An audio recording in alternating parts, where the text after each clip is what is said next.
मालकिन। सतीश, ये क्या पागल हो गया तू? तूने पे हाथ कैसे उठा दिया? ज्यादा ना भोला मत बनी आप मेरे सामने। अभी तो एक थप्पड़ मारा है, मेरा बस चले तो अभी। दिमाग चल गया क्या तेरा? हैं? ये क्या हरकतें कर रहा है तू?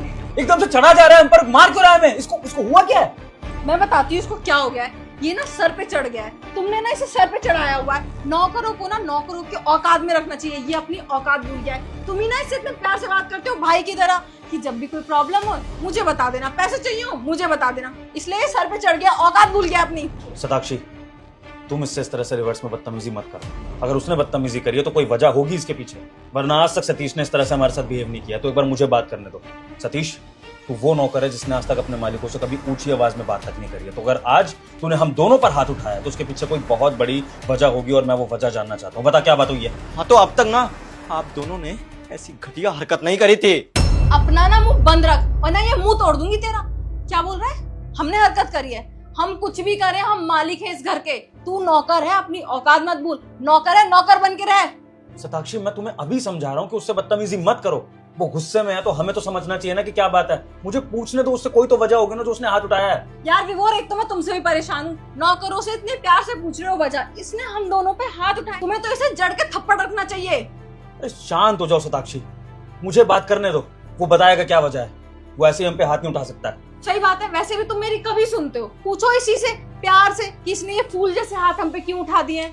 सतीश, मैं तुझसे आखिरी बार बहुत आराम से पूछ रहा हूँ कि क्या वजह है कि तूने हम दोनों पर हाथ उठा दिया। क्योंकि कोई भी पति बर्दाश्त नहीं करेगा कि उसकी पत्नी पर कोई हाथ उठाए, और स्पेशली वो इंसान जिसको वो अपना छोटा भाई मानता हो। तो अब मुझे वजह जाननी है बिना किसी बकवास के कि क्यों हाथ उठाया गया है। देखो साहब, कितने भोले बन रहे हो आप तो ऐसे पूछ रहे हो जैसे आपको कुछ पता ही नहीं है।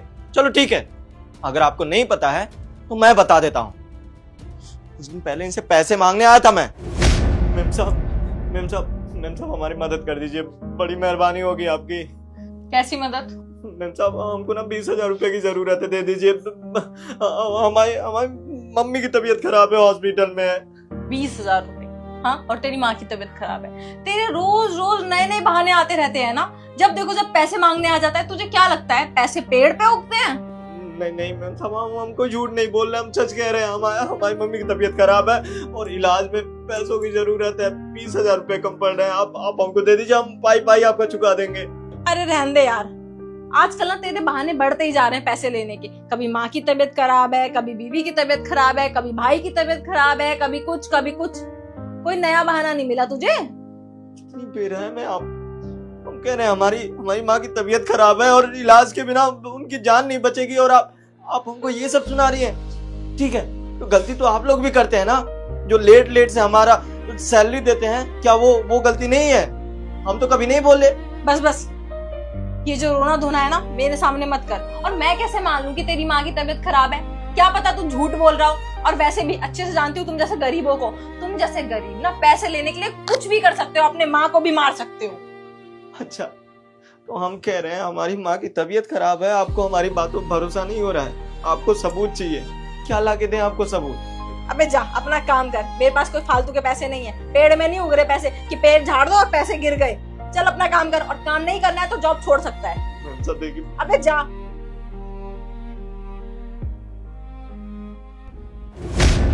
मुझे एक बात बताओ, वो 20,000 रुपए कौन सी बड़ी बात थी आप लोगों के लिए? 20,000 रुपए तो ऐसे हाथ का मैल है आप लोगों के लिए। कहीं रेस्टोरेंट में या कहीं पार्टी करने जाते हो तो आप लोग लाखों रुपए खर्च कर देते हो, और मैं जो आपके यहाँ इतने सालों से काम कर रहा हूँ, अरे 18 साल का था जब से यहाँ काम कर रहा हूँ, कौन सा बड़ा रकम मांग लिया आपसे? 20,000 रुपए नहीं दिए गए आप लोगों से। तो अगर मैंने तुझे पैसे नहीं दिए तो तुम पे हाथ उठाएगा? हाँ, तेरे लिए कमाते हैं हम। हाँ सतीश, इस बात में मैं सताक्षी के साथ हूँ। सताक्षी कुछ गलत नहीं कह रही है। देख, अगर तूने हमसे पैसे मांगे और हमने मना कर भी दिए तो उसका मतलब ये तो नहीं है कि तू अपने मालिकों पे हाथ उठा देगा।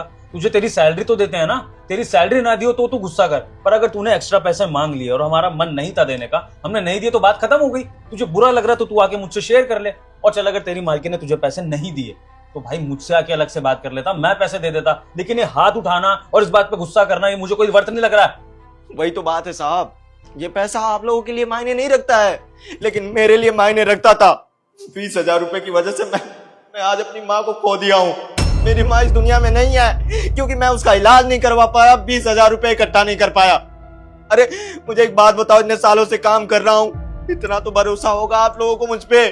आज तक कभी आपसे छुट्टी नहीं मांगी, बेवजह पैसे नहीं मांगे, कुछ ऐसी हरकत नहीं करी कि जिससे आप लोगों का मुझ पे विश्वास ना हो। अरे 20,000 रुपए मांग रहा था, इनसे मिन्नतें किया था, पैर पड़ रहा था कि मालकिन दे दीजिए, मेरी माँ का तबीयत खराब है, लेकिन इनको मुझ पे भरोसा ही नहीं था, नहीं दिए 20,000 रुपए।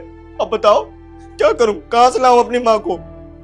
सतीश, मुझे सताक्षी ने ये नहीं बताया था कि सताक्षी, तुमने तो मुझसे कहा था कि सतीश बस एक्स्ट्रा पैसे मांग रहा है। तुमने ये रीजन तो नहीं बताया था कि इसकी माँ की तबीयत खराब है और इतनी खराब है कि उनकी जान भी जा सकती है। ये कौन बताएगा मुझे? अच्छा तो साहब आपको भी पता था कि मुझे 20,000 रुपए चाहिए थे? देख सतीश, मुझे तेरी मालकिन ने बस इतना बोला था कि सतीश ने आजकल बहुत सिर चढ़ रहा है, उल्टे सीधे पैसे मांग रहा है सैलरी के अलावा। तो मैंने कहा ठीक है, अगर तुम्हें नहीं सही लगता तो मत दो, मैं बात कर लूंगा सतीश से। लेकिन मुझे कसम से नहीं पता था भाई कि तेरी माँ की इतनी तबीयत खराब है, और अगर बात माँ की थी तो मैं खुद तेरे को पैसे निकाल के देता और जितने तू मांगता उतने देता। ये सताक्षी की गलती, इसने मुझे नहीं बताया। मेरे भाई मुझे माफ कर दे, मुझे नहीं पता था कि हमारे पैसे ना देने की वजह से तेरा इतना बड़ा नुकसान हो जाएगा।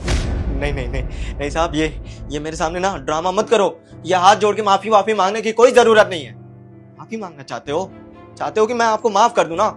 ठीक है, एक काम करो, मेरी माँ को ला सकते हो वापस, मेरी माँ को वापस ला दो, मैं आपको माफ कर दूंगा। सतीश, मैं क्या बोलूं, मैं बहुत शर्मिंदा हो रहा हूँ अपनी बीवी की हरकत की वजह से। इसकी सताक्षी खड़ी क्या हो? माफी मांगो सतीश से, क्योंकि तुम्हारी वजह से ये सब कुछ हुआ है। तुमने मुझे नहीं बताई सच्चाई, माफी मांगो उससे। नहीं साहब, ये ड्रामेबाजी मेरे सामने मत करो आप दोनों। मुझे किसी से माफी नहीं चाहिए।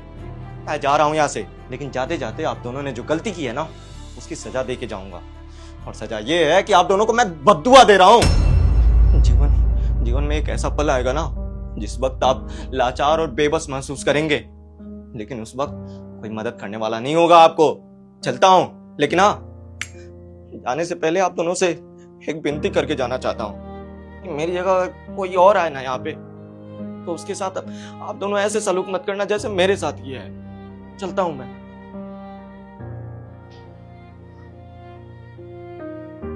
सताक्षी, तुम्हारी एक लापरवाही की वजह से आज सतीश की माँ की जान चली गई, और कहीं ना कहीं हम जिम्मेदार हैं इसके, या ये कह लो कि हमने उसकी माँ को मारा है। विभोर, वो हमेशा ही एक्स्ट्रा पैसे मांगता था, तो मुझे लगा बस ऐसे बहाने कर रहा है कि माँ बीमार है, तो मैंने इसलिए नहीं दिए उसको पैसे। ये तुम्हारी ये गिरी हुई हरकत है जिसकी वजह से ना एक बेटे ने अपनी माँ खोई है, बल्कि हमने एक वफादार नौकर खो दिया, और उसकी बद्दुआ लगेगी सो अलग। आई एम सॉरी, मैं पता नहीं तुम्हारे साथ रह पाऊंगा कि नहीं, लेकिन इस घर में रहूंगा तो मुझे सतीश की माँ की याद आएगी तुम्हें देख देख, और मेरा शर्म से सर झुकेगा।